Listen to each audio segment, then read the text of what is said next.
Hi guys, today I'm going to show you the 5-strand ribbon braid. I've got 2 pieces of ribbon here, one blue, one white.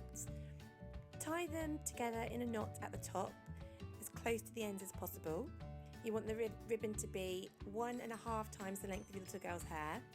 Taking off the top section so I can hide the ribbon underneath. So take a really small piece now, and we're going to wrap the ribbon around it, trying to keep the knot underneath the hair. That just helps it to lay neatly in the braid and stops any little tails poking through.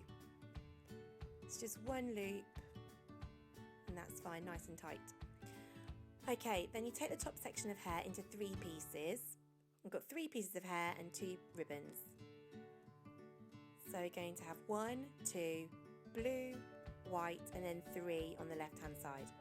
So take 1 under 2, go over the blue, under white,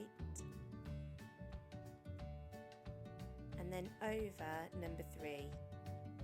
Now number 3 goes over the white, under the blue, but before it can go over the original 2, we're going to pick up on the right hand side now and add to it.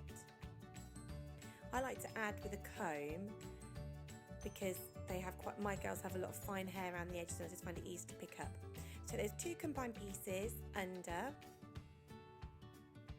the piece of hair, over the ribbon, blue ribbon, under the white ribbon, and then before we do anything with this hair, we're just going to join from the edge a small piece of hair. And then those 2 pieces of hair combined will now go under that piece of hair. Those 2 pieces that we just joined together are going to go over the white now, under the blue, and then before they can go over the piece, we need to add to it first. So just sliding it from the edge, joining them together, and taking them under that piece of hair, over the blue,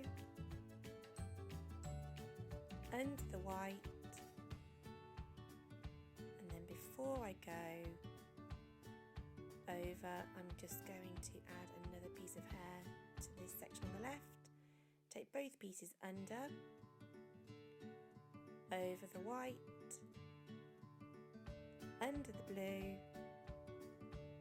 then add to that right hand side.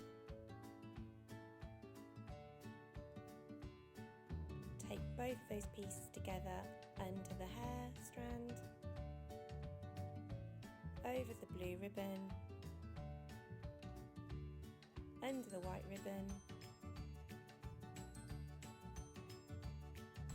Just hold that piece for a moment while we add some hair again to the left. Then join those 2 together. Then we take it back under that piece of hair. Now we're going to take it back over the white, under the blue, and now I need to add to that right hand side again.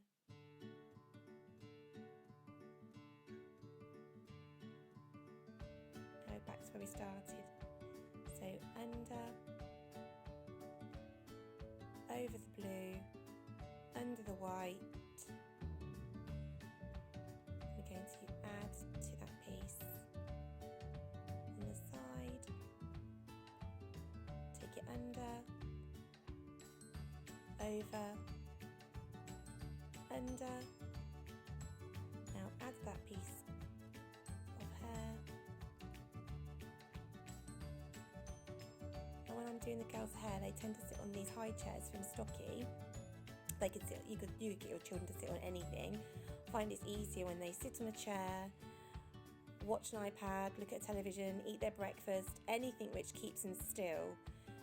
Because if they're playing and their head's turning left and right, it's really tricky to get their braid to go straight down the back of their head. But then when I'm going past their ears, I find it easy to get down lower, just to keep that braid nice and close to the head. Now you can see when I go around the ear, I'm taking sections like an orange, how it splits out from the same point going around the ear. That way, when you're going down the braid, it stays nice and close to the head. If you just keep taking your slices further down the hairline, then it has a tendency to sort of hang out from the head and doesn't look as neat. Okay, so getting towards the neck now. When do I get to about the neck, I like to pancake the braid just by pulling just slightly between your thumb and your pointy finger, your index finger, just slowly teasing out those pieces, and you can really make one braid look a lot bigger with this technique. Can you see? Just by teasing out those edges. Okay, so now I've teased out all those top edges, I'm going to continue down the braid in exactly the same way as we did at the top, but this time we don't have to add any pieces.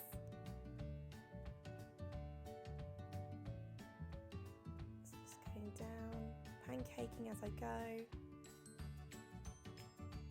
You'll be surprised how big you can make this braid by pancaking. You could use the same colour ribbon if you wanted to. You could have two pieces of ribbon the same colour, but I thought for this video I'd show you with two different colours, and also maybe when you're practicing it would make it easy visually to show you.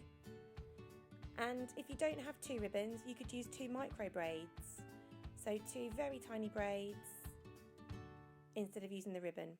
So again, I'm just tying it off now with a bow. I couldn't find my scissors to cut this ribbon to make it a bit smaller, so the bow is a bit long in this video. But here we go, just going back and just pulling on those edges slightly, just to get it as big as I like. Now I'm super proud of my big girl here because she doesn't normally like to be filmed, but today she's like, yeah, I'm up for it. So if you like this video, please do give us a thumbs up and say hi to her because she was brilliant. She's about to say something to you in a moment as well. Thank you for watching our video. If you like it, thumbs up.